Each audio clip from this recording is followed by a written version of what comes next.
Bienvenue sur la chaîne YouTube du site iPhone.fr. Aujourd'hui, on va voir les principaux gestes à connaître pour bien maîtriser son iPhone X, XS et XR. Le premier geste permet de réveiller rapidement et simplement l'écran. Quand il est éteint, vous avez juste à toucher du doigt sur l'écran pour le réveiller. Le deuxième geste vous permet de déverrouiller l'iPhone avec la reconnaissance faciale. Et pour ça, quand vous êtes sur l'écran verrouillé, vous faites glisser l'écran du bas vers le haut pour déverrouiller l'iPhone avec le Face ID. Pour quitter une application avec un iPhone qui n'a plus de bouton Home, quand vous êtes dans une application, vous devez faire glisser l'écran du bas vers le haut pour quitter l'application et revenir à l'écran d'accueil. Pour accéder au multitâche, faites glisser l'écran du bas vers le haut et faites une micro-pause. Une autre méthode, c'est de faire un geste en diagonale pour accéder à l'écran de multitâche. Enfin, une troisième méthode pour accéder à l'écran de multitâche, c'est de faire un geste en arc de cercle en partant du bas vers le haut. Pour forcer la fermeture d'une application, quand vous êtes sur l'écran de multitâche, vous devez faire glisser une carte d'application vers le haut pour fermer rapidement une application. Vous pouvez basculer rapidement d'une application à une autre, en tout cas pour les applications qui sont ouvertes en tâche de fond. Pour ça, quand vous êtes dans une application, faites glisser en bas de l'écran le doigt vers la droite ou la gauche pour basculer rapidement entre les différentes applications.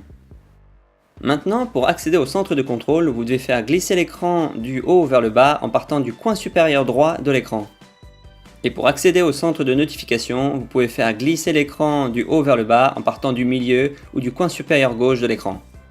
Pour pouvoir utiliser plus facilement les nouveaux iPhones à une main, il est recommandé d'utiliser l'accès facile, qui baisse la partie haute de l'écran vers le bas. Et pour effectuer cette manipulation, il faut balayer vers le bas en bas de l'écran pour rendre le haut de celui-ci accessible. Il faut toutefois au préalable activer cette fonctionnalité en se rendant dans Réglages, puis en allant dans la partie Générale. Là, dans Général, vous appuyez sur Accessibilité et dans la liste des différentes options, vous allez cocher l'option qui s'appelle Accès facile. Quand vous êtes tout en bas d'une page, que ce soit dans une application ou bien sur une page web, vous pouvez revenir très rapidement en haut de l'écran en appuyant sur le bord supérieur de l'écran qui se situe au niveau des capteurs.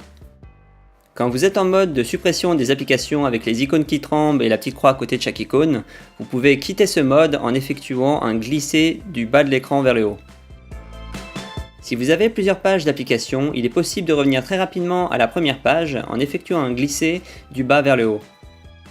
Pour effectuer une capture d'écran avec un iPhone qui n'a plus de bouton Home, il suffit d'appuyer simultanément sur le bouton Power et le bouton d'augmentation du volume.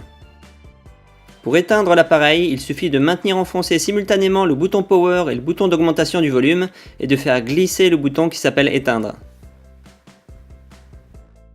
Pour invoquer l'assistant vocal Siri, il suffit de maintenir le bouton Power enfoncé et de demander quelque chose à Siri. Il est possible de lancer l'appareil photo très rapidement depuis l'écran verrouillé en faisant glisser l'écran de la droite vers la gauche. Si vous avez aimé cette vidéo et surtout si vous avez appris quelque chose, n'hésitez pas à nous lâcher un pouce bleu, un petit commentaire et à venir nous rendre visite sur le site iPhone.fr.